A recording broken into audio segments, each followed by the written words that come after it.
I mean, what he actually said, what he actually referred to was being able to vote on who we want to oversee our devolution. I mean, Exactly. what's he on? Absolutely amazing.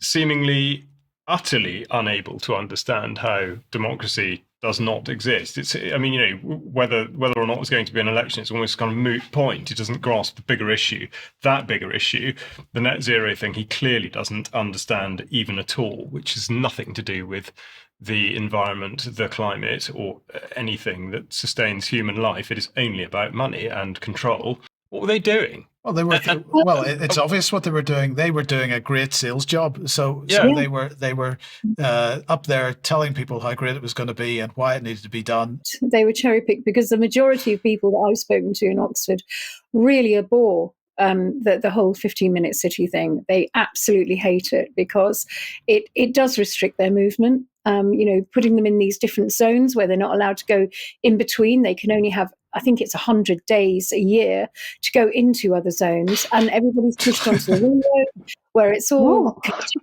Yeah, I mean, it's a nightmare. What the hell is going on over there? Please, don't get me started on 15-minute cities. I mean, it's absolutely appalling. And he how has he got the nerve to say that that they won't forget the electorate in any decision making? It's going to be out of his hands anyway. These directly elected mayors have ultimate power, more so than Westminster. We're not going to give a damn what the people think. So basically the way it works, Vanessa, because you've lived in Syria for many years, you have never had such restrictions. There may have been parts of the country you weren't really able to go to. I think I'd die if I came back to the UK. Right. So they're setting up cameras everywhere, and if you want to move from one part of the city to another, you got to pay your fee.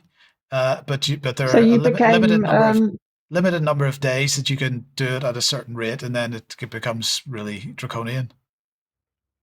Okay, so it's basically Hebron without the violence. It's a concentration camp.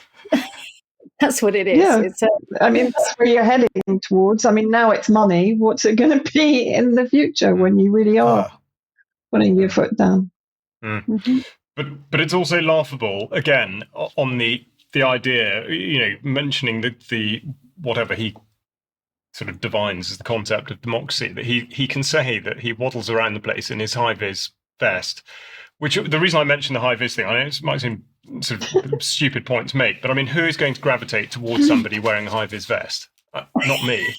And therefore, so yeah, cherry picking very obviously, and all of that, but also all the things he describes people as apparently loving. That was great to be this, that, and the other. First of all, he's saying people are loving being told what to do, and secondly, none of the things that he describes could not happen, or at least none of them are precluded by an entirely voluntary system. I mean, people can do this of their own accord. They don't need to be told to do it. If you don't want to drive out of your road or wherever you live, you don't want to have a car, don't do it then.